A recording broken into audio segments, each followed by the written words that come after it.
মাঝে মাঝে নিজেকে খুব লক্ষ্মী একটা মেয়ে মনে হয়, কিন্তু কথাটা শুধু আমিই বিশ্বাস করি। সব দুঃখ কষ্টগুলো সহ্য করে সামনের দিকে এগিয়ে যাওয়াটা সহজ কাজ নয়। এই তো এইটুকু জীবনে, এই ছোট্ট জীবনে মাঝে মাঝে চলার পথে হাঁপিয়ে উঠি। মন বলে আর সম্ভব নয়, আর পারবো না সামনে এগিয়ে যেতে। অনেক ক্লান্ত আমি, কিন্তু আমি হাল ছাড়বো না, জীবনের কাছে হেরে যেতে চাই না।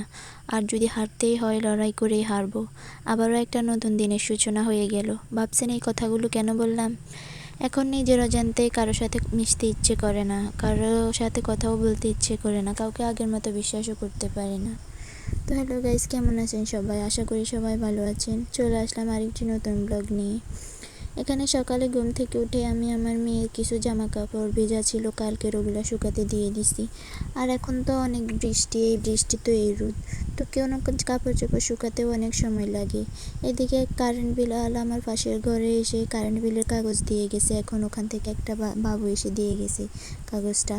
তারপরে এই যে এখানে আমি সকালে আমার মেয়ের জন্য সুজি রান্না করতেছিলাম। এখানে আমি শুধু একটু পানি দিয়ে আর একটু মির্চি দিয়ে সুজিটা রান্না করব, অন্য কিছু আমি অ্যাড করি না। শুধু পানি দিয়ে, সেরেলাকটাও আমি পানি দিয়ে রান্না করি, আমার মেয়ের জন্য সুজিটাও আমি পানি দিয়ে রান্না করি। ইদানিং মেয়েটার কী হয়েছে জানি না, একদমই খেতে চায় না। তো এই যে এখন খিচুড়ি রান্না করব, কিছু চাল নিয়ে নিছি। এখানে আমি চিনি গুঁড়ো চালটা ব্যবহার করি, আর এক পদেরই ডাল নিই আমি, মশারি ডাল। তো আমি খিচুড়িটা বসাই দিব আমার মেয়ের জন্য। সকালে উঠে আমার সব কাজের আগে এই কাজগুলো থাকবে। আমার মেয়ের জন্য রান্নাটা আমি সব কাজের আগে করি। তো এখানে আমার মেয়ের জন্য আমি খিচুড়িটা বসিয়ে দিছি।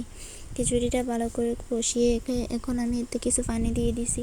তারপরে যে সকালে আমি এখন সকালের খাবারটা খেয়ে নিচ্ছি। এখানে ওই যে আমার সব থেকে বেশি প্রিয় বেগুনের ভর্তা ছিল, তো বেগুনের ভর্তা দিয়ে ভাতটা খেয়ে নিছি। তারপর আমার মেয়েটা উঠে গেছে, এখন আমি বিছানাটা গুছিয়ে নেব। আর বিছানা এলোমেলো থাকলে তো আমার কাছে একদমই ভালো লাগে না। যেহেতু বিছানা এলোমেলো থাকলে আমার কাছে মনে হয় সম্পূর্ণ ঘরটাই হচ্ছে এলোমেলো। আমার কাজে তেমন একটা বরকত পাই না, তাই আগে বিছানাটা ভালো করে গুছিয়ে নেব। তারপরে যে আমার মেয়েকে নিয়ে আমার শাশুড়ি কোথায় গেছে একটু দেখে আমার মেয়েকে নিয়ে আসবো ওকে খাওয়ানোর জন্য। তো আজকে আবার আমার মামাতো বোনও আসবে। তো এদিকে সব কিছু এনে রেডি করা হয়েছে। এখানে এখন রান্না চড়াই দিছে আমার শাশুড়ি। যেহেতু বৃষ্টি, তাই বাইরে রান্না করা হবে না। আমাদের যে রান্নাঘর ভাঙা হয়েছে, ওটার উপরের চালটা তো এখনও থেকেই গেছে। ওটার কারণে এখনও আমরা এখানে রান্না করতে পারতেছি না, হলে যে কী হতো আল্লাহই জানে।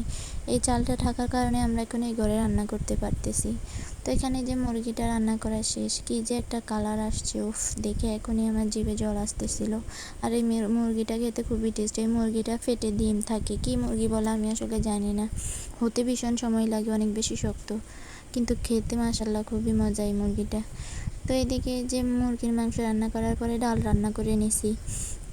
আর আমাদের ঘরে তো শসা ছাড়া একদমই কেউ খেতে পারে না, মুরগির মাংস বিশেষ করে। তো আজকের ভিডিওটা এই পর্যন্তই। সবাই ভালো থাকবেন, খোদা হাফেজ।